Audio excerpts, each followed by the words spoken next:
donor darah kemarin. Oke. Kembali di POV Talk, Point of View Talk, Let's Talk and Listen. Yes, terima kasih Mbak Im. Mantap, gue diundang lagi setelah 2 bulan. Sebetulnya atau lebih ya. Iya, sebetulnya sih emang karena teman-teman gue pada sibuk aja. Tapi gimana? Kita gas. Ntar dulu bang, santai. Ini setelah sekian lama kita podcast, setelah kemarin bahasin tentang ini ya, pajak 12%. Iya, terakhir kali kita Ternyata itu prank, cuma beberapa doang. Ada prank apa lagi nih? Tapi untungnya ini perbedaannya, pranknya itu nggak di tengah malam. siang bolong. Iya, siang bolong. Karena presiden kita kalau malam itu main sama kucing. Oh, iya ya. Sama Bobby. Kertanegara. Jadi gimana hari ini kita mau ngebahas apa, Im? Oke, kita hari ini akan bahas tentang efisiensi anggaran. Dan beberapa belakangan ini ada berita tentang gasnya nggak ada. Itu yang kemarin oke gas gimana rasanya ya, gas kosong. Ada tuh, tiba-tiba muncul tuh konten anaknya dapat makan gratis, Ya. ibunya antri gas, Bapaknya kira bekerja. bapaknya antri BBM, Oh, antri BBM. kakaknya antri pekerjaan. Astagfirullah. Maka itu dari situ Astagfirullah. muncul tren kabur aja dulu. Kayaknya itu pilihan yang baik ya. Apalagi yang punya chance di luar negeri. Kayak Jadi begitu. orang ini luar negeri itu bukan dianggap jadi pelampiasan, tapi emang jadi tempat pelarian. Katanya kabur berarti pelarian. Tapi mereka ditanyain nih, mereka Apa? tuh yang kabur nasionalismenya dipertanyakan. Tapi menurut lu gimana? Lah dia aja diserang sama bapak-bapak di Tangerang. Bapak itu jangan ganggu kemiskinan kita. Ya Ini kita udah. buat makan. Emang gas itu memang buat bikin masakan gitu. Tapi bukan buat makan sih, emang bahannya gitu. Iya ya, kalau yang kemarin ngomel-ngomel itu. Iya, berani banget gitu. Itu levelnya udah level kekecewaan yang sangat kecewa mungkin. Tapi gue nggak tahu sih, gue bukan sebagai orangnya, gue cuma hanya berempati, dan empati gue mengatakan seperti itu. Dia udah level kecewa barat gitu. Saking kecewanya kita manggil menteri itu bukan Bahlil tapi Bahlul. Ini kita kenang kan nih. Kalau ada juga jokesnya gini, kalau di Timur Tengah itu ada Khalil Gibran. Oh ini. Kalau di Indonesia Jangan deh. Bahlil Gibran. Aduh, nggak aman gua, nggak aman. Jadi tolong guys, seperti video sebelumnya, disclaimer ya, tolong jangan tangkap kami. Kami hanya rakyat biasa yang mau berpendapat dan bersuara. Boleh dong? Boleh nggak? Yang setuju boleh komen atau like. Ya nggak? Jadi kita akan bahas apa? Efisiensi. Iya, tapi maaf ya, kita bukan staf sus Kementerian Pertahanan. Kita nggak ada backingan tim apapun. Di sini kita cuma sharing doang. Kalau misalkan ada hal yang nggak enakin atau nggak setuju ya, silakan komen di bawah ini, nggak apa-apa. Ya, jadi kita terbuka sebagaimana warga negara Indonesia yang demokratis ya. Kita menerima saran, pendapat, karena apa yang kita pikirkan, apa yang kita sampaikan belum tentu benar semua, tapi ini adalah sebuah keresahan yang dimana kita membagi keresahan kita supaya energinya tersampaikan ya, biar yang pada dengar ini bisa menyampaikan juga ya kepada pihak-pihak terkait. Iya. Ya. Tapi intinya kita bukan kayak Firza Logika ya, yang ngarang atau mimpi gitu. Iya. Ini kita mengungkapkan sesuai apa yang kita rasakan dan rasakan gitu, bukan dari mimpi. Wah, gue nggak bahas gini kenapa? Karena gue nonton Suci terus dari belakang. Virtual Logika mantep lah, kemarin ngerosting Anis ya. Tapi bukan berarti ini ya, tadi disclaimer ini bukan kelihatannya kita bercanda, tapi sebenarnya kita ya disclaimer ya, tetap disclaimer gitu ini ya. biar nggak tegang aja, biar nggak kepikiran buat ditangkap. Mas Ya. Agung. Aduh, astagfirullah. Mas Agung. Udah 12% nih. Aduh, untung bukan 16 ya. Udah Ganjar naik. dong. Udah naik. Ganjar dong 16. Udah luka masa lalu, udah masa lalu. Ya, kita move on 2025 guys. Tahun baru dengan kondisi yang baru, semoga kalian bisa bertahan di 2025 guys. Iya, jadi gini guys, nyata di 2025 awal ini emang benar-benar terwujud ya di podcast pertama kita yang bahas tentang pajak 12%, bahwa 2025 itu lebih berat. Kita pikir kemarin berat ya, ternyata ini lebih berat lagi. Awal bulan kita disuruh antri gas sama antri BBM. Luar biasa. Luar biasa. Cuma kita dikasih enak-enaknya apa? Kalau 2 bulan dikasih promo PLN. Gue baru ngerasain sebulan karena gue pasca bayar nih. Demi Allah, gue beli PLN 100.000 ya. Itu kayak beli nominal 200.000, 2 kali lipatnya. Mantep buat pengusaha kontrakan kos-kosan, aman gak nih? Mantap, tapi gue kalau kayak gitu pengen beli banyak tapi Dibatasin kan? iya, dibatasin. Aduh, dibatasin. Dan kalau nggak salah juga cuma sampai 2 bulan. Gimana kalau setahun ya? Lu setuju setahun apa 2 bulan? Kalau setahun kasih. Nah, ini lu tau nggak? Ini PLN bikin promo kayak gitu aja udah ngeluh. Kita 2 bulan udah rugi lah. Tulus nggak nih orang kayak gitu? Kok hitung-hitungan? Iya, mungkin bagian dari efisiensi. Katanya gini, katanya PLN itu over ini ya, capacity ya. Ya, over capacity dari yang dihasilkan. Jadi banyak sekarang yang udah mulai beralih. Kalau nggak salah lu juga beralih ya, nambahin solar panel di rumah lu ya. Itu sebetulnya bukan ini, bukan berlebih tapi menghemat. Iya, jadi karena banyak yang udah sadar energi baru terbarukan itu harus digunakan untuk menjaga bumi. Mungkin salah satunya yang bikin PLN jadi over capacity supaya mereka nggak over, nggak mubazir listrik yang dihasilkan, mungkin dikasih promo kali nggak tahu ya. Ini disclaimer ya guys, gue bukan orang PLN. Mungkin kalau ada orang PLN yang nonton bisa tambahin komen di bawah ya, biar komen kita makin banyak, menarik, dan juga kita dapat masukan. Karena ya kita berdua kadang-kadang ya asal jeplak gitu. Kalau kayak Betawi banget ya, Betawi Jawa. Semoga ya surplus energi lah bahasanya. Energinya nggak cuma dibagikan ke kita 2 bulan, tapi bisa sampai setahun atau bahkan seterusnya kayak begitu ya. Nggak apa-apa lah, namanya juga PLN itu monopoli market di Indonesia gitu ya, sebagai satu-satunya penyedia energi terbesar gitu ya, milik negara. Kita sebagai pengkonsumsinya, rakyat sendiri kan, tanah, bumi, dan segala isinya dipergunakan untuk mensejahterakan rakyat sesuai dengan pasal 33 guys. Bunyinya Kebunyinya itu tadi ya, tanah, sumber daya alam yang ada dikuasai oleh negara untuk kemakmuran bangsa gitu ya. Walaupun ini bukan textbook banget yang gue bilang, tapi intinya kayak gitu, pasal 33. Apa perlu kita cari nih? Apa perlu kita cari? Ya, tapi itulah ya salah satu yang gue paham gitu. Itu intermezzo aja kali ya. ya, intermezzo. Baik lagi nih Balik yang lagi ke topik kita. soal gas ya. Sebenarnya gas itu bukannya ini ya, mengingatkan kita sama ini apa slogan oke gas gitu. Enggak. Cuma emang niatnya menteri kita itu biar nggak ada main harga. Biar teratur katanya. Tapi secara nyatanya itu gas dibatasin, dan karena apa ya, kayak ada peraturan baru soal apa ya, kayak distributor kan jatuhnya jadi langka, harga naik. Iya, karena gini loh, bahasanya gini, ketika lu udah punya jalur distribusi, itu kayak keran-keran kan, distribusi itu kayak tempat lu memasok gitu kan. Nah sekarang kerannya lu tutup, kira-kira air yang keluar banyak apa dikit? Nah ini udah mati Nah kok. jadi macet kan. Nah Iya. sekarang orang yang butuh biasanya buat mandi, kalau kita ibaratkan analogi dengan air, airnya nggak ada, tiba-tiba jadi mandi nggak ada. Nah inilah jadinya antri mandinya banyak kayak begitu, terus ke kantor telat, kerjanya jadinya nggak berantakan gitu kan. Tadi gue ngeri gini bang, ngerinya dari gas itu ada peralihan ke listrik, Nah kompor listrik. karena over capacity tadi. Iya mungkin. Tapi nggak tahu Tapi kan sih. kompor listrik aja di ibu kota aja ya, maksudnya di Jakarta aja ya. Itu seminggu bisa 15 kali kebakaran tuh, gara-gara listrik doang. Masih riskan berarti ya, Iya. resiko. Tapi dari kebakaran itu evaluasinya apa?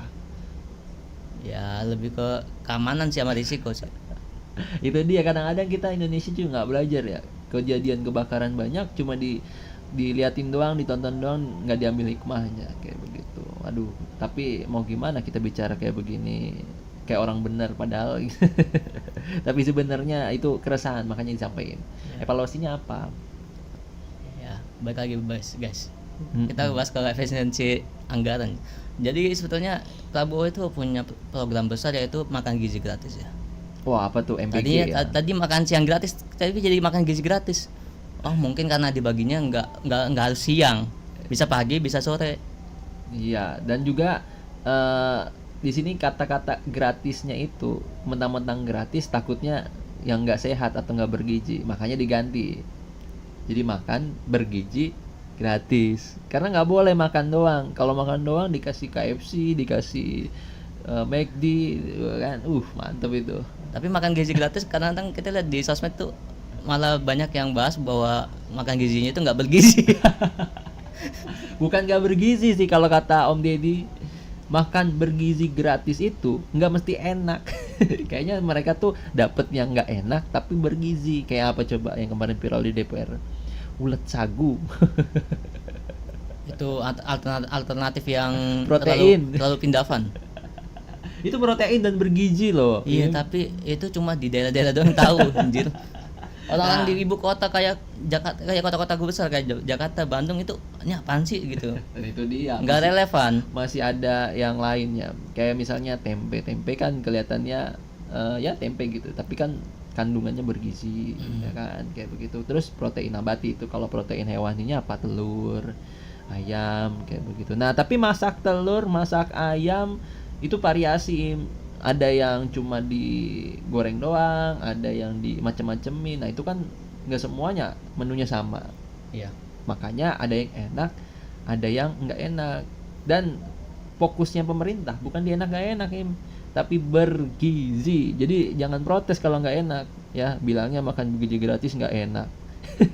Nah, kan kita ngaji makan bergizi, bukan makan enak gratis. Iya nggak sih guys? Kayak begitu. Kalau menurut lu gimana, Im? Ya, apalagi makan siang atau makan pagi ini, atau dalam makan bergizi gratis ini atau MBG ini memakan anggaran yang sangat tinggi sehingga terjadilah efisiensi dari semua kementerian dan lembaga. Sebetulnya Itu- gini guys, Dan itu topik kita hari ini kan Iya. sebenarnya kan? tapi kita hari ini tentang efisiensi anggaran. Jadi kita, bagi kalian yang belum tahu ya, bahwa MBG atau makan gizi gratis itu anggarannya buat 2025 itu 71 triliun. Angka yang nggak dikit tuh guys. 71 triliun. 71 Buat triliun. 2025 doang. Tapi itu bisa membengkak jadi 171 triliun. Kenapa bisa? Ya mungkin karena ada inilah kendala apa atau apa gitu buat istilahnya kayak kita bikin program pasti ada dana darurat atau anggaran Atau dana tidak di luar tidak prediksi? terduga gitu. Nah, itu dana tidak terduga. Dana tidak terduga misalnya apa? Kerugian beli bahan baku Atau karena enggak ini rusak, gitu iya. kan. Atau enggak pembentian apa ya yang kayak yang misalkan ada lu nih Bang, lu punya catering, terus lu mundur. Lalu udah ada kesepakatan. Itu mungkin nggak bisa ke situ lagi. Bisa juga ya sampai bengkak Tapi, dari iya. 71 sampai terus 71. Tapi di sisi lain ya karena makan gizi gratis ini adalah program besar, jadi semua instansi pemerintah harus berhemat atau bahasa lainnya efisiensi anggaran. Padahal yang kita butuhkan sebagai masyarakat itu adalah efisiensi kinerja. itu dia, bener, efisiensi kinerja. Kok Tapi efisiensi anggaran dampaknya ke masyarakat gitu. betul, kalau efisiensi kinerja dari kementerian lembaga yang memang tidak dibutuhkan, kenapa harus ditambah gitu? Iya. Ya, itu dia sih jadi pertanyaan buat ini. Kemudian stafsus, utsus gitu kan, utusan khusus itu juga banyak kayak begitu. Di bawah kita dicekik, diperes, diikat pinggangnya supaya berhemat, tapi atasnya bagi-bagi jabatan, bagi-bagi peran yang bisa dibilang malah membengkakkan anggaran. Bawahnya berhemat, atasnya malah mubazirin gitu. Gimana menurut lu, Im? Emang Ya, berat sih. Berat banget sih. Emang berat sih. Ditambah lagi harusnya Indonesia itu kayak Vietnam. Dia udah nurunin pajak, ditambah lagi dia efisiensi anggarannya dengan mengurangi kementerian. Argentina juga sekarang begitu ya. Argentina kan kemarin lagi Kalau bangkit. Argentina memang karena inflasi tinggi banget. Terus dia makanya berhemat ya. Iya, kecuali Lionel Messi. Iya. Tapi maksudnya efisiensi anggaran itu ya, emang kita tahu Indonesia itu lagi nggak punya banyak uang, apalagi utangnya jatuh temponya dari apa namanya anggaran kita juga cukup gede. Kita bayar utang negara kita itu tahun ini aja sekitar 800 triliun yang udah jatuh tempo yang harus dibayar. Oh iya. Kan- Enggak 922. Wow, bahkan sampai triliun. 900 triliun gitu kan. Itu tapi itu dominasinya di obligasi pemerintah. SBN. Tapi SBN kan ke masyarakat juga. Tapi ada fakta guys, kalau SBN sekarang ini nggak setahun lagi, tapi 3 tahun. Wah, iya, jangkanya 3 tahun. Dan imbal hasilnya 7%. Wah, gede juga ya. Aman, gede, dijamin lagi. Tapi kalau dihitung-hitung sama si bank, si bank aja setahun 7%. Iya, gue baru tahu nih. Serius gua Si bank 7% daripada naro. gue dulu pernah di apa namanya? Pernah lihat lah si bank kayak begitu. Tapi gue nggak tahu ternyata imbal baliknya 7%. Iya. Gokil. Lu bayangin guys. Tapi ini disclaimer ya, kita bukan bukan promo. bukan Tapi endorse. ini lebih ke opportunity cost aja. Oh, iya, Jadi iya, gini, misalkan lu nabung di Si Bank Baim Oh iya, Bang. 7% selama setahun, dan lu di pemerintah 3 tahun, dan lu tiba-tiba BU buat nikah. Gimana bang? Aduh. Masa nunggu 3 tahun kemudian? Itu dia kelamaan dong. Kayak gitu. Iya, aduh. Dan ditambah lagi namanya geopolitik atau kondisi di global itu Dinamis banget. Dinamis. Dinamis banget. Sekarang aja Im, kalau ngomongin dinamika global, IHSG turun loh, guys. Dari udah ATH-nya 7.000 sekian, sekarang masih ada di 6.800 sampai 6.700 sekarang ya. Nah, kalau misalnya 5.000 itu balik lagi kayak di masa 2019 pas gue Iya, masih kuliah. astaga. Semua dong harga-harga di pasar atau di market juga balik lagi ke 4-5 tahun yang lalu gara-gara kondisi sekarang kayak begitu. Buat yang kemarin invest di tahun-tahun ini dan baru belajar di tahun ini, sabar ya guys. Kalian kayak mundur. Oke, kita akan spill anggaran yang dipangkas tiap kementerian. Waduh, ya boleh. Aduh, parah nih. Ya, kita gimana Im? Coba bacain nih, bacain. Wah, ternyata di sini Kementerian Pendidikan Dasar dan Menengah dipangkas 8 triliun. Untuk Ya itu anggarannya yang dipangkas. Kementerian Pendidikan Tinggi Sains dan Teknologi 22,54 triliun. lebih gede lagi. Kementerian Pekerjaan Umum 81 triliun. Waduh. Berarti nggak ada pekerjaan yang dibangun nih. Iya. Kayaknya jalan-jalan jadi benerin. Makanya ikan nggak dilanjut. Oh ya, IKN gimana kabar ya? di stop dulu. Kementerian Kesehatan Katanya 19. investornya banyak loh ya. Katanya investornya banyak ya. Kementerian Kesehatan 19,6 triliun. Makanya Waduh. BPJS naik angsurannya. Kemenkes ya. Iya. Kementerian Perhubungan 17,8 triliun. Ini bisa-bisa nanti subsidi buat pulang kampung gratis berkurang guys. Iya guys, ini bulan puasa lagi. Besok udah berapa hari lagi? Sebulan lagi. Nggak nyampe malah ya. Kan udah tanggal 16. Kita puasa 45 hari lagi.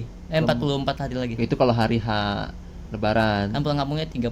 Oh iya sih. 30 Maret. Iya. Terus Kementerian Pertanian 10,2 triliun. Kan itu kita lagi buka lahan ya di Papua ya tuh. Katanya mau bikin food estate lagi. Food estate. Iya. Guys, food estate itu masih berlanjut loh, guys. Nah, Kementerian Imigrasi dan Pemasyarakatan itu dipangkas 6,3 triliun. Coba guys, dihitung udah berapa tuh? Kemenkeu 12,3. Itu dampaknya ke ini APDP juga dikurangi. Parah. Itu Kemenku juga lagi bikin aplikasi tuh Cortex. Itu sebetulnya 1,2 triliun loh, guys. Itu dianggap ini loh, dianggap pembaruan tapi enggak gagal. Bikin ribet. Sorry guys, gue ngomong keras tadi gagal gini, disclaimer dulu ya. Maksudnya kalau belum bagus, belum efektif, nggak usah bikin aplikasi dulu lah ya. Iya. Kalau udah dicoba, udah di trial, udah bagus, nggak ada error, baru di launching gitu ya nggak sih Im? Kalau ini kan kayak jatuhnya kayak trial and error tapi udah dipaksain. Tapi nggak heran sih karena di negara kita kecepatan internetnya menyedihkan daripada di Singapura. Parah sih. Padahal kita tetanggaan ya. Iya. Ini lanjut nih, otorita IKN 4,8, pantesan aja di stop 4,8 triliun buang itu buat apa cuy? Makanya IKN, Banyak yang mundur loh. kagak makanya IKN itu dibikin HTM buat wisata anjir. Terus ini IKN juga ini loh banyak kepalanya mundur. Kenapa coba Im? Nggak kuat Im. Dia mau ngelola apaan? Lah ini kan sekarang ketuanya itu mantan PUPR. Oh iya sih, coba kita lihat. Kita lihat progresnya kayak gimana. Oke, lanjut Im. Lanjut. Ya, Kementerian Pendidikan dan Menengah itu anggaran awalnya 33,5 triliun, dipangkas jadi 25,5 triliun. Buset. Luar biasa. Ini kemarin itu sempat lanjut ya. Kementerian Pendidikan, Tinggi, Sains dan Teknologi jadi dari 57,6 triliun jadi 35,1 triliun. Ini kemarin sempat viral nih Bang karena menterinya ini terlalu apa ya? Agresif. Bukan agresif, apa ya? Terlalu Pasrah apa ya bahasanya? bahasanya semena-mena. Oh yang di demo itu ya. Iya, dia mama PNS-nya sendiri. Di demo. Nah, ini dampaknya kemana guys? Pertama ke KIP. Bantuan Nah, sekarang kita bahas dampaknya guys. Jadi dari beberapa episode itu baru sedikit yang kita bicarakan ya. Ya. Baru berapa kementerian itu? Ada 10. Baru 10 guys. Kementerian di kita ada berapa? Sekitar 40 ya kalau nggak 40. salah ya. Gila kayak begitu ya. Mana kementerian-kementerian baru minta anggaran nambah mulu. Belum stafsusnya tiap menteri. Waduh. Nah, sekarang kita ke dampaknya. Kita dampak yang pertama adalah dampak ke pendidikan kali ya. Iya. Ini kita lebih ke pendidikan aja sih. Oh iya, guys. kita ke pendidikan aja guys. Jadi dampaknya bisa jadi ke KIP. KIP kan ada anggarannya berapa gitu. Pasti turun juga. Dan kalau yang namanya KIP kemarin sempat dibahas-bahas katanya kata Sri Mulyani gitu ya selaku Menteri Keuangan katanya nggak berdampak. Tapi kan kenyataannya di lapangan berkatanya gimana? Itu kan baru atasnya, pelaksanaan bawahnya gimana? Ini Gitu contohnya ya. ini sama halnya dengan pajak 12% guys. Ini apa ya bikin banyak simpang siur gitu. Iya, tapi akhirnya skema baru ya. Jadi harga barang itu dikali 11/12 dulu, baru nanti dikali 12%. Itu alternatif dari pemerintah setelah banyak yang kritik. Iya. Coba kita nggak kritik guys, nggak mungkin ada solusi kayak begitu. Itu jatuhnya ini sih cekom. Nah, berarti gini guys, kita berpendapat di sini ya, gue, Baim termasuk yang ikut menyuarakan kemarin, itu berarti berdampak guys. Jadi guys jangan diem guys. Kalau kalian bisa berpendapat, sampaikanlah ya. Sekarang media sosial itu viral cepet banget. Setidaknya kalau kita membantu membesarkan suara-suara keresahan dari sesamanya kita, rakyat biasa, ini harusnya sih berdampak sih buat kebijakan. Harusnya kalau pemerintahnya masih punya hati nurani, ya nggak Im? Kita kan masyarakat memberikan kepercayaan kepada mereka untuk memerintah kita, tapi jangan sampai kita yang memberikan mandat tapi kita yang terjerat jadi korbannya kayak begitu. Oke lanjut guys. Ini gue buka di IG namanya beneran Indonesia. @beneran.indonesia. Apa tuh? Dijelasin bahwa beasiswa KIP kuliah anggaran awalnya 14,6 triliun. Di efisiensinya 9%. Jadi 1,31 triliun, gila, jomplang banget. KIP kuliah loh, berarti ada beberapa orang yang harusnya bisa kuliah dengan baik jadi tidak bisa kuliah. Iya, guys. semisalkan dari U24 itu kuotanya ada 100.000 mahasiswa, turun jadi 1.000 doang atau 10.000 doang. Bayangin berapa banyak yang gap year atau nggak bisa kuliah. Nah itu dia guys. Kalau kerja sambil kuliah nggak gampang guys, serius deh. Apalagi PTN ya, PTN itu nggak bisa sambil kerja. Freelance mungkin bisa tapi nggak seberapa kan. Nggak semua orang tahu peluang. Itu dia. Apalagi pemerintah melakukan kondisi yang seperti ini gitu ya, itu menghilangkan banyak peluang. Iya nggak, banyak loh kemarin yang investor itu takut berinvestasi di Indonesia makanya IHSG turun, peluangnya jadi nggak ada di Indonesia. Makanya kabur aja dulu gitu. Gila loh, kita kuliah di totalin bisa totalnya 50 jutaan.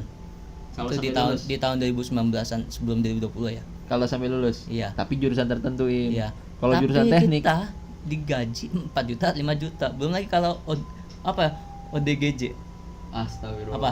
Orang dengan gaji Jogja. Ternyata ODGJ ada kepanjangannya ya guys. Gue baru tahu nih, gue shock juga nih. Itu jokas Twitter anjir. Oh iya ODGJ. Orang dengan Gaji gaji Jogja. Jogja. Ini bukan berarti ini ya disclaimer, kita nggak meledek masyarakat Jogja. Bukan, kayak tapi begitu, lebih ke bukan. apa ya, UMR-nya kok jomplang banget. Ya kayak begitu. Kita turut prihatin kayak begitu ya. Apa istimewanya gitu. Kalau Jogja itu istimewa loh, Daerah daerah istimewa istimewa Yogyakarta. Batasnya diistimewakan UMR-nya gitu. Asik. Harusnya istimewa juga kayak Soalnya begitu. kota pelajar, masa pelajar dianggapnya nggak ada duit anjir. Parah loh. Justru dia berpendidikan artinya berskill kan. Harusnya gajinya lebih. Kan di sana ada UGM, ada UNY, ada UII gitu kan. Kan keren-keren itu. Iya, makanya gak heran secara UPN. data ya. Banyak orang Jawa Tengah itu kabur dari Indonesia.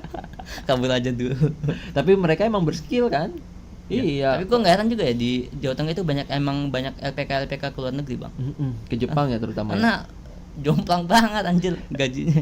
Bisa 20-30 juta di luar negeri tuh guys, kayak begitu. Dan kalau kemarin kalian lihat FYP yang viral itu yang mas-mas Jogja yang dame dame yo. Lah itu gajinya gede guys, dia dameo gede. Uang damainya banyak dia. Oh emang damai itu beda itu beda ya, itu beda konteks guys, itu beda konteks ya. Tapi maksudnya dia bahasa Jepangnya aja dia terbatas, tapi dia punya skill, terus dia juga kerjanya ulet. Ya sama aja kayak kerja di Indonesia gitu kan, kerjanya ulet tapi gajinya beda. Dan terlalu banyak spesifikasi. Maksimal 26. Nah, di Jepang aja bisa umur 40 masih bisa kerja anjay. Itu dia. Jadi diskriminasi umur. Kemarin yang gugat batas pencalonan wakil presiden diterima. Giliran ada yang gugat batas pelamar kerja, itu gak diterima. Gue jadi ingat cuy. Jadi ingatin ya apa Jokosnya Rizky Gimana Suci. Dia milih milih Pak Anies karena ada program batasan usia dihilangkan. Tapi dia lupa kalau yang pengangguran itu pas lagi milih ketiduran. Bener juga anjir. Iya ya, aduh kasihan sekali kita ya. Gimana tuh guys? Aduh. Rizky. Lo dicari banyak orang tuh Rizky. Mencari Rizky. Mencari Bener juga. Bener. Iya, ini jokes ya guys, ini jokes kayak gitu. Kita biar nggak terlalu serius. Baik Kayak lagi begitu. guys. Kita sebagai lulusan UNJ iya enggak sih? Iya sih bener gitu. Gue walaupun gue S2. Itu jangan merendah, justru lo lebih tinggi dari gue. Ya walaupun gini, tapi kita ngasih sedikit pandangan keresahan kita terhadap apa yang terjadi gitu ya guys. Iya. Nah balik lagi mungkin kita ke efisiensi. Mungkin gue ada pendapat yang mau gue Apa sampaikan tentang efisiensi ini ya. Efisiensi ini seperti yang gue bilang tadi, kita tahu bahwa negara itu memang tidak punya uang, terus juga jatuh tempo utangnya juga banyak. Jadi gue percaya banget bahwa dengan segala resource yang ada, pemerintah tuh sudah berpikir keras, sudah mengusahakan yang terbaik. Tapi balik lagi guys, pemerintah juga harus diingatkan mana yang sebenarnya urgent, mana yang sebenarnya tidak urgent banget kayak begitu ya. Bukan berarti nggak urgent ya, tidak urgent banget kayak begitu ya. Untuk apa? Untuk keberlangsungan bangsa kita guys. Ingat, kemarin waktu di konten terakhir kita itu masyarakat kelas menengah udah turun. Nah sekarang dengan kondisi yang seperti ini malah hilang dikit lagi kayak begitu ya. Itu dampaknya juga kayak ini ya bang. Jadi jomplangnya parah, gapnya terlalu parah. Iya. Jadi cuma ada 2 kelas nanti di Indonesia ya, kelas atas sama kelas bawah, nggak ada kelas menengah. Karena kelas menengahnya nggak ada yang pindah ke atas, pindahnya ke bawah semua kayak begitu ya. Dimana kita harus menghidupi kehidupan kita sendiri. Belum lagi kalau yang sandwich generation yang harus menghidupi orang tua kita kayak begitu. Dan itu nggak 1-2 orang guys, banyak jutaan kayak begitu. Apalagi masyarakat yang kuliah kita atau berpendidikan tinggi itu kalau menurut BPS itu cuma 6,6 sekian persen kayak begitu ya, lebih tepatnya mungkin 6,69 gitu ya, tapi kalian bisa cek guys berapa ini angkanya. Tapi bayangin dari 280 juta masyarakat Indonesia, kalau cuma 6,69% kayak begitu ya, itu kan berarti nggak nyampe 10% loh. 10%-nya aja dari 280 juta itu 28 juta orang ya. Kalau ini dibagi duanya lagi berarti cuma 14 juta orang, dan 14 juta orang ini teredukasi di universitas, mereka juga belum tentu semuanya kerja guys, kayak begitu. Kenapa? Karena peluang kerja di Indonesia jadi kurang.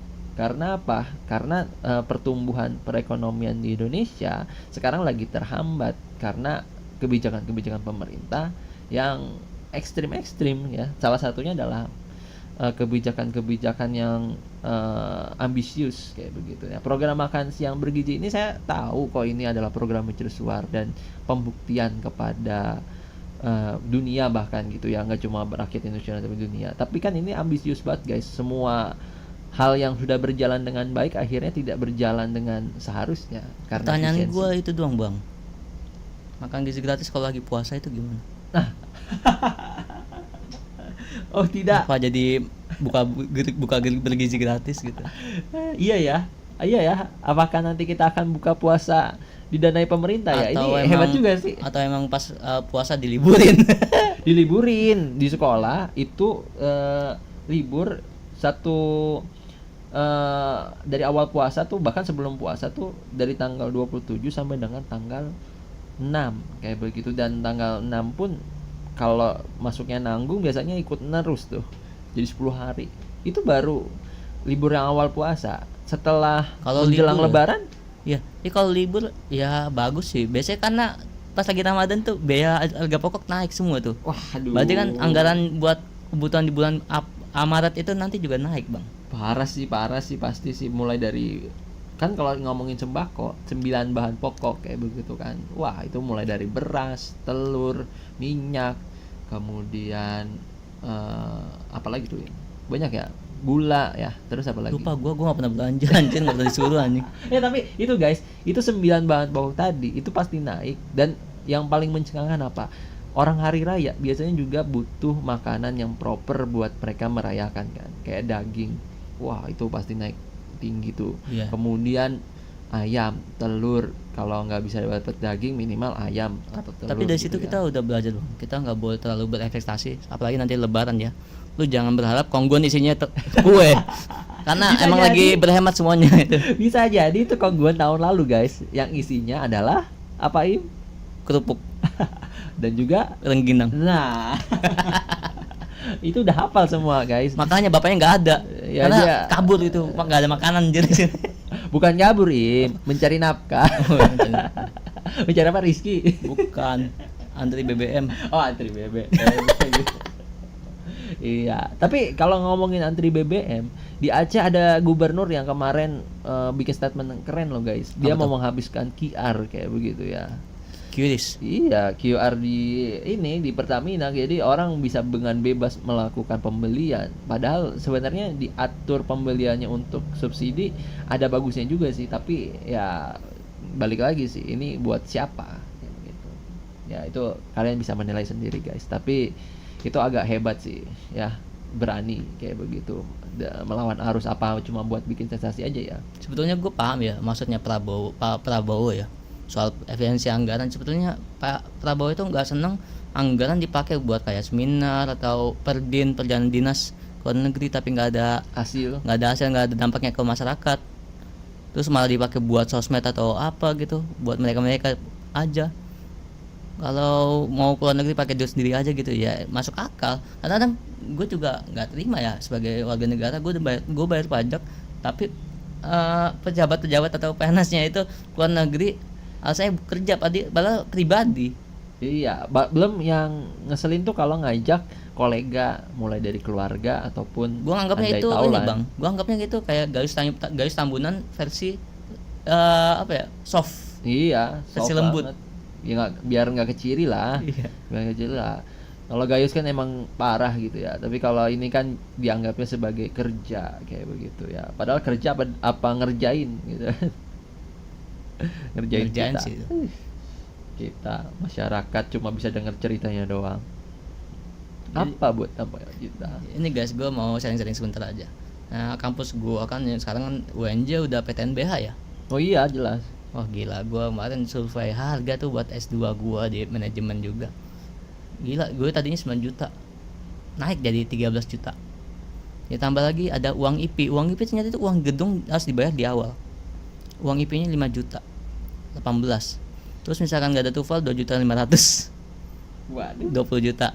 Terus kalau misalkan lu ternyata S1-nya dari teknik atau apa pindah ke magister manajemen, Ada matrikulasi. matrikulasi 11 juta. Jadi 31 juta di semester satunya. Mantap guys. Emang sih Naik kemarin naik 3 kali lipat. Kemenristek-Dikti juga bukan Kemenristek-Dikti sih, maksudnya ke Kementerian Pendidikan Tinggi ya kemarin udah sempat berstatement kan bahwa kalau begini terus kemungkinan UKT bakal naik. Dan terbukti ya. Apalagi yang PTNBH ya. Sebetulnya nggak apa-apa sih kalau ada UN tapi UKT turun nggak apa-apa. Daripada nggak ada UN tapi UKT naik, gimana sih? Apa maksud lo gitu? Pusing. Tuh guys, apalagi kalau yang nontonnya masih SMA atau SMK yang pengen lanjut kuliah bukannya makin murah malah makin mahal guys. Nah tapi terus gue survei bang, yang buat S1 aja tuh bisa ditotalin 15 juta 14 juta Per semesternya. tuh guys. Buang uang IP-nya gitu-gitu. Jadi mau nggak mau kalau mau murah lu harus ikut SMBP, nggak lewat penmaba atau apa. Kalau tes mandiri gitu malah gede Mahal. biayanya. SNBP tapi kemarin banyak yang gagal guys. Ya jadi nggak heran ya kita beberapa tahun ke depan tuh pasti banyak yang gap year karena nggak ada duit. Berarti harusnya banyak yang kerja ya. Tapi pengangguran Gen Z kalau bisa kalian cek aja ya, Gen Z itu udah hampir 10 juta pengangguran. Tapi guys. gue lihat nih di secara nyata di masyarakat bang, emang kita lagi ada peralihan di mana tadinya orang tua itu menganggap anak-anak itu adalah investasi, tabungan darurat. Padahal mereka juga punya masa depannya sendiri. Nah itu guys, aduh. Sandwich generation sekarang sudah mulai disadari bahwa nggak boleh ada sandwich lagi. Baik lagi ya, dari situ kita juga bisa tahu mana parenting yang bagus mana yang enggak gitu. Jadi jangan anggap kalau Nikita Willy itu parentingnya bagus ya, itu belum teruji kalau dia anaknya udah kuliah apa belum. Iya, masih lama, masih jauh ya. Masih jauh. Masih jauh. Yang bagus itu Helzio, lihat Agung. Ya tapi guys gini guys, kalau gue baca sinopsisnya sedikit tentang sebuah novel ya, Dompet Ayah Sepatu Ibunya punya J.S. Khairen. Jadi gini, orang tua itu selalu punya luka dan memaafkannya adalah obat gitu ya. Jadi apapun yang terjadi, gue yakin orang tua kita udah melakukan yang terbaik buat kita kayak begitu. Nggak ada loh di dunia ini orang tua yang pengen hal-hal yang nggak baik buat anaknya ya. Tapi mungkin mereka nggak sepintar kita di zaman sekarang karena akses pendidikan mereka pada tahun itu, saat itu nggak sebagus kita sekarang. Iya, dan nggak semua orang tua itu juga peduli tentang mental gitu. Dulu beda kan emang. Sekarang Tapi enggak, maksudnya emang dulu nggak ada. Tapi di beberapa belakangan ini banyak banget fenomena anak bunuh orang tua. itu yang parah sih guys. Mau sebenci apa kita sama orang tua, masa ia harus menghilangkan nyawanya? Jangan sekali lu bunuh orang tua karena UKT naik ya. Bayangin aja guys, lu tuh lahir dari mana? Terus kalau lu nyalahin, kenapa gua harus dilahirin? Siapa juga yang minta kan kayak begitu segala macam. Itu nggak harus diperdebatin kayak begitu ya. Ada tuh bang film judulnya Ayah Kenapa Aku Lahir di Indonesia. Iya ya, kalau bisa milih kita lahir di mana ya? Tapi itu ternyata stiker pamflet yang aslinya itu Ayah Mengapa Aku Berbeda. Tapi jadi gitu. Ayah Kenapa Aku Lahir di Indonesia. Itu jokes ya. Tapi gitu ya. Jadi kita nggak pernah bisa milih lahir dari siapa, atau bahasanya kita dilahirin dari rahim yang mana kayak begitu ya. Terus kita mau nyalahin keadaan gitu. Kan pernah dibilang sama Bill Gates kalau nggak salah, kalau lo lahir sebagai orang miskin itu takdir, tapi kalau lo mati sebagai orang miskin itu pilihan lo. Tambah lagi kalau lu lahir jadi warga negara Indonesia itu nasib. Tapi kan lu bisa pindah negara. Tapi nasib bisa dirubah. Kodar itu bisa dirubah. Iya. Dengan apa? Lu ikut LPK atau enggak pindah gitu.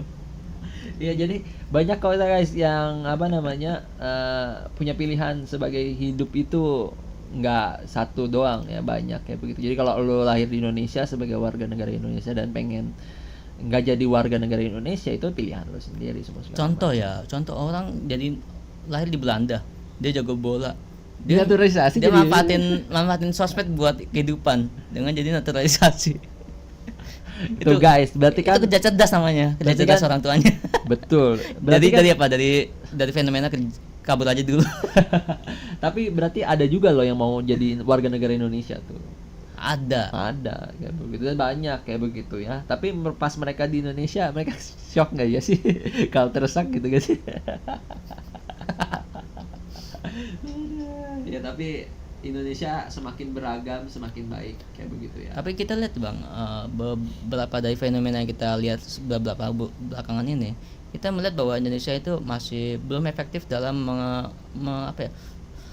memanage sumber dayanya, baik sumber daya alam, keuangan, dan manusia.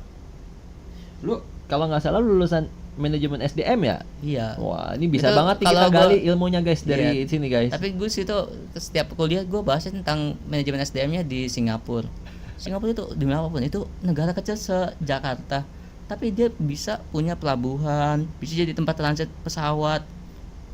Terus gaji per bulan aja 45 jutaan UMR Dia juga punya Disneyland ya? punya. Oh iya, tempat hiburannya bagus. Dan pintarnya mereka apa? Mereka membuka beasiswa kuliah di negaranya untuk menarik orang-orang yang pintar dari negara lain buat kuliah di sana dan kerja di sana. Jadi mereka menetap, jadi malas pulang ke Jakarta lagi atau kemana gitu. Di NUS ya? Dan yang Pokoknya di Singapura lah gitu ya. Ya, pokoknya di Singapura. Jadi misalkan nih, gua pintar, gua ikut beasiswa Singapura. Gua ngerasa wah, di sini gua sejahtera. Wah, gua culture shock, di sini nggak ada tukang parkir. Wah, di sini nggak ada tukang gorengan. Gak ada yang bawa sama sembarangan. Nggak ada tukang tahu bulat dadakan gitu.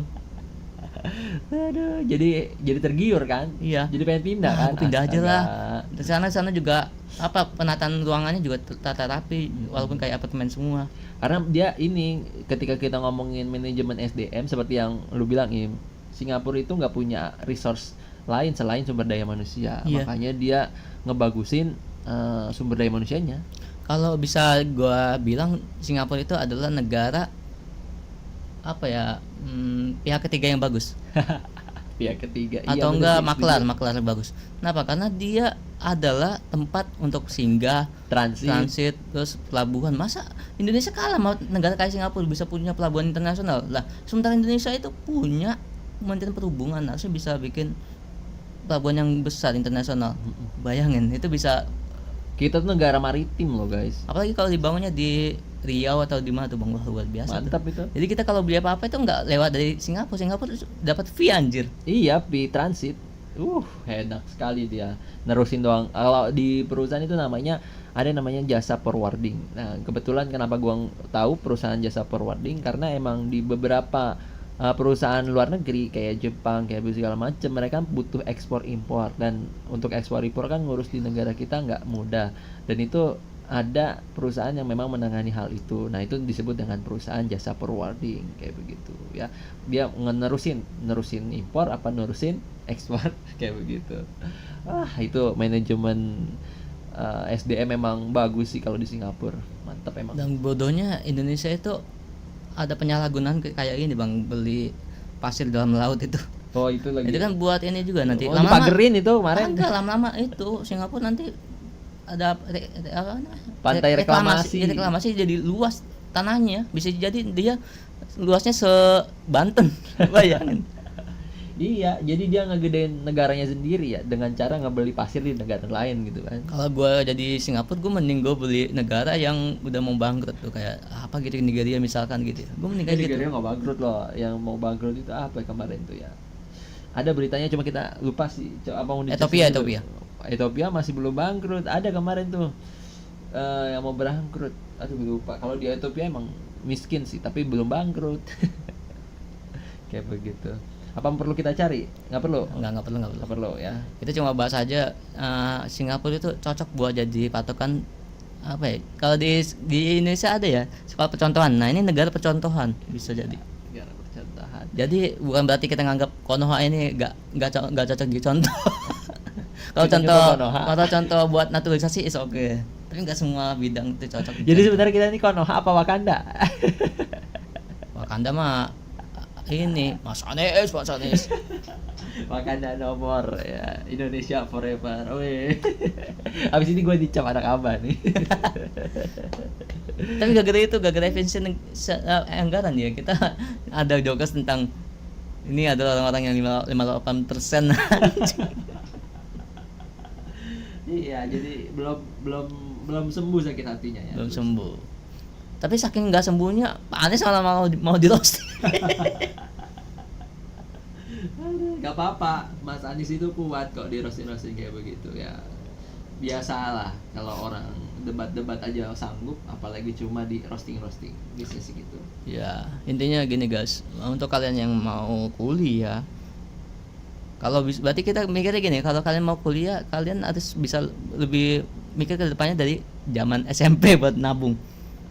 Iya bener, kalian itu dibilang kalau mau kuliah itu nabungnya jangan Karena, dari SMA, iya, udah mulai dari SMP, bahkan SD kali ya. Karena kita harus menghindari kata-kata orang tua, maaf ya bapak nggak punya rezeki banyak. Kan setiap lebaran biasanya punya investasi tuh. Nah, itu bisa ditabung gitu. Lumayan kan kalau kalian masuk ke investasi yang bagus ya kan, berkembang tahun 7%. Ada jokesnya bang, walaupun hidup 1000 tahun kalau tak cek Shopee apa. Itu guys, buat yang punya link di bawah ya. Ini gak lagi afiliasi anjing. Tapi itu jokesnya gitu kan. Jangan lupa guys, nanti di bawah ada link, silakan dicek out. Apa gunanya kita lebaran tanggal 30 Maret nanti, tapi nanti ada flash sale 44. Iya, April ya. Buat April. Aduh. April. Jadi guys, ntar kalau ada link di bawah, kalau gua komen ya, gua juga punya akun YouTube ya, itu boleh di check out guys. Aja jadi promosi, sorry guys. Enggak apa-apa. Dia tahu peluang guys namanya. Namanya juga anak teknik pemasaran bisa jadi, teknik afiliasi bisa jadi. Itu kata kan gini ya, di setiap krisis yang terjadi selalu ada peluang. Ini kata Timothy biasanya begitu ya. Lu pernah dengar kata Timothy yang itu enggak? Ini bukan berarti gua ngikutin dia, tapi gua ngambil kata-katanya dari aja. Jadi di setiap krisis selalu ada peluang. Lu temukan peluang itu, maka lu akan berubah secara drastis hidup lu. Iya sayang banget gua nggak lagi megang cepet. Gua bisa ngomong 50 apa 100 pakai kata-kata. Kata-kata hari ini guys. kita belum pernah bikin konten gitu ya? Nggak pernah karena nggak ada duit. Ayolah kali kira-kira mau 50.000 cuma apa 100.000 dengan kata-kata. 100.000 dengan kata-kata. Oke gas, tapi gas tidak ada. Iya. Tapi sejauh ini balik lagi kita ke topiknya, efisiensi ya. Kata-kata dia ngomongin efisiensi. Dari tadi mungkin kita banyak bercandanya. Iya, emang kita kekurangan bahan untuk ngebahas efisiensinya karena pemerintah sedikit-sedikit revisi juga. Setiap ada yang dikritik pasti direvisi. Setiap ada yang kritik pasti direvisi. Contohnya banyak kok. Honorer yang terkena dampak efisiensi itu kan ada 2 kategori, yang kontraknya habis sama tidak diperpanjang kontraknya gitu kan, kalau kontraknya habis gitu ya. Terus sama yang harus dirumahkan kayak begitu. Nah, karena itu santer terdengar dan banyak yang mau demo kemana-mana, akhirnya nggak jadi kayak begitu. Nah, Kemenkop aja, gue baca berita di Tirto gitu ya, itu posnya baru sejam di pos sudah hilang kayak begitu. Artinya apa? Berarti kan langsung ada klarifikasi dan ada perubahan mendadak kayak begitu ya. Atau mungkin ada miskomunikasi juga. Ya bisa jadi ada miskomunikasi juga. Jadi banyak emang tenaga honorer yang kontraknya habis. Yang namanya efisiensi kan harus menghemat budget ya. Akhirnya apa? Kontrak mereka tidak diperpanjang guys. Jadi dia seolah-olah tidak memecat, tapi memang kontraknya habis. Tapi kan secara manusiawi yang tadinya punya kerjaan jadi nggak nggak punya kerjaan. Tapi Kayak ada pertanyaan dari gue bang, secara SDM ya, efisiensi anggaran belum tentu efisiensi kerja. bener, Tapi kalau efisiensi kerja udah pasti efisiensi anggaran. Nah itu guys, efisiensi itu nggak bisa dilihat dari uang aja, tapi bisa juga dari proses, bisa juga dari waktu, Input. kayak begitu kan, inputnya dan juga. outputnya. Pokoknya yang namanya sebuah jadwalnya adalah sebuah siklus ya. Siklus itu kan ada input, proses, sama output, kayak begitu. Dan output di sini pun bisa ada feedback buat inputnya. Dan itu berarti efisiensi bisa masuk ke 3 aspek tersebut: aspek input, aspek proses, ataupun aspek output. Tapi kadang-kadang gue mikir gini juga bang, apa ini pengalihan ya, kayak gas, terus efisiensi anggaran, pengalihan dari yang kasus ini apa, korupsi dari Bank BI yang yang CSR triliunan gitu ya. yang enggak triliunan ke DPD, anggota DPR. Iya, lewat skema CSR katanya Iya. begitu. Jadi Itu peralihan kali ya, gila triliunan Joy. tapi kalau kalian mau tahu guys, DPR itu adalah salah satu mata anggaran yang tidak disentuh sama sekali dalam efisiensi loh. Iya anjir, bener. Padahal mereka Dewan Perwakilan Rakyat. Kebayang. Kenapa dia nggak mewakili efisiensinya rakyat? Kebayang nggak lo kalau DPR di efisiensi, nggak mungkin ada kayak tumbler tulisannya Agung Setiawan STMT Golkar gitu misalkan, nggak ada. Iya sih ya. Aduh. Tapi gimana ya? Emang karena di pemerintahan kita sistemnya adalah partai itu tidak didanai negara kan. Makanya mereka cari-cari proyek, cari-cari anggaran yang memang mereka bisa serap untuk Ya, untuk di mereka sisi kelola. lain makanya ada namanya mahar politik juga. Nah itu. Makanya kalau Mereka udah pada jadi dan mereka butuh balik modal. Masa Iya. anggarannya dipotong? jadi gue dari situ berpikir hal yang mustahil kalau jadi staf sus, anggarannya ini gaji gue buat masyarakat yang mana dulu? Masyarakat rumah. Ingat guys, kalau orang udah kaya apalagi ya, mereka itu pas dapat jabatan tuh nggak butuh uang ya guys sebenarnya. Mereka tuh butuh power, kekuasaan, orang dalam, dan juga hal-hal privilege yang dimiliki oleh jabatan tersebut guys. Jadi nggak melulu kalau dia jadi pejabat apa itu ngarepin gajinya kecil guys, tapi powernya, pengaruhnya, kemudian aksesnya itu yang mereka butuhin semuanya. Tapi Kayak kita begitu. berharap dia nggak ngegoblokin tukang es teh. Aduh. Jangan sampai ada blunder kedua guys. Cukup kemarin aja yang makan gizi gratis PA. Itu om-om yang Om yang nggak pakai baju itu. aduh guys, ampun guys, jangan diaduin kita guys, ya kan, power kita lemah ya. Kita tidak ada backingan, nggak ada. Kita gak ada backing. Kita bikin podcast aja nggak ada yang dijagain TNI. Enggak. Iya, duh, ampun, Bener-bener ampun. pure gitu, pure yang jaga Allah gitu. Karena kita masih beriman dan bertakwa. Bukan dir, karena kita nggak ada power apa-apa. Aduh, iya. Jadi yang bisa kita pegang hanya agama. Ya, tapi kita berharap guys, semoga kedepannya dengan efisiensi anggaran di 2025 ini ya kita bisa berjalan dengan baik gitu. Oh, ini sesi harapan nih. Iya. Gua harap sih yang udah berat ini jadi ringan sih dengan gotong royong misalnya, ataupun pemerintah sadar diri lah ya. Tobat lah Pak, tobat kayak begitu ya. Masyarakat tuh ditolong, dibantu, disejahterain. Iya tolong lah ya. Kalau efisiensi anggaran lu nggak usah kayak bikin acara ada joget-jogetnya, itu nyakitin rakyat cuy. Iya, benar itu. Yang lain lagi pada berhemat, ya kan. Makan seadanya gitu kan. Kelas menengah hilang. Balikin lagi kelas menengah Pak, supaya kita bisa naik ke atas. Tapi balik lagi, mungkin itu bisa jadi karena mungkin ini bang, sejarah itu kan menjelaskan bahwa tidak ada hari ini tanpa hari kemarin. Berarti mungkin bisa jadi ini dampak dari pemerintahan yang sebelumnya juga. Nggak boleh. Jokowi kemarin habis bikin statement, apa-apa salahin Jokowi, apa-apa salahin Jokowi. Oh itu yang dia ngundang Mata Najwa ke rumahnya gitu Klarifikasi. sebelum puasa gitu. Iya, parah ya. Jadi gini guys, nggak boleh cuci tangan ya pemerintah sebelumnya. Ingat kata Baim tadi apa? tidak ada hari ini kalau tidak ada hari kemarin. Berarti secara nggak langsung pemerintahan dampaknya kemarin 10 tahun loh, 2 periode, ngaruh banget sama hari ini terjadi. Apa coba yang paling berpengaruh? Hutang negara, guys. Kita nggak akan mungkin efisiensi kalau hutang kita tuh nggak jatuh tempo yang segitu banyaknya. Ngapain efisiensi orang kalau kita nggak punya hutang? Di sisi lain juga banyak guys dari dampak kemarin tuh apa ya, tingkat masyarakat menengah itu turun. Parah. Tapi itu dampaknya apa? Kalian tahu nggak? Banyak perusahaan-perusahaan yang bagus tuh dia bikin segmentasinya masyarakat menengah. Segmennya hilang, terus jadi Segmennya tutup. hilang. Bukan tutup, lebih ke apa ya? Ya pendapatan turun. Apa bedanya dengan KFC yang lagi di boykot gitu? Dia juga pendapatnya turun karena di boykot.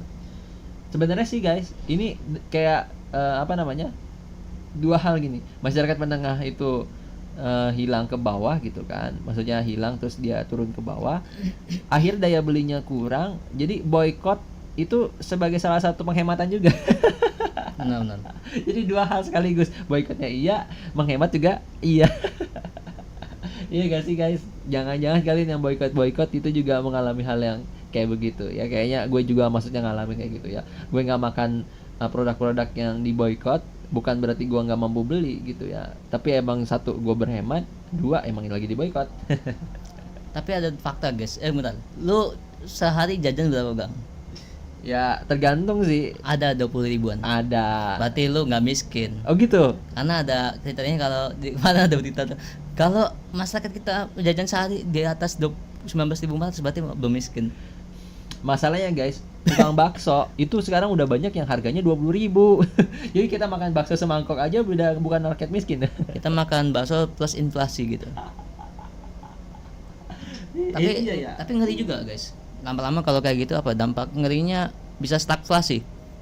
Wah, apa tuh? Stagflasi itu adalah kondisi di mana harga-harga bahan pokok semuanya naik, pengangguran naik, dan ekonomi daya beli turun. Wah, kejam sih kalau itu terjadi. Ya, kejam banget. Wah, udah azan guys. Kayaknya suaranya masuk nih pasti. Ya, mungkin itu aja guys. Ya, jadi kita penutupan ya. Jadi mungkin kita ambil kesimpulan di azan ini gitu ya. Kita juga mungkin mau bergegas sholat ya begitu. Bahwa kita masih memiliki panggilan kemenangan. Hayal falah. Itu dia guys. Jadi kita jangan menyerah. Kita harus terus maju. Kritik-kritik yang bisa kita sampaikan tolong disampaikan. Ini semua hanya pendapat, tapi belum tentu pendapat kita sama. Jadi boleh komen-komen di bawah. Tapi pesan dari kita sama, bahwa kita harus bertahan. Oke. Keep let's talk and listen. Love talk.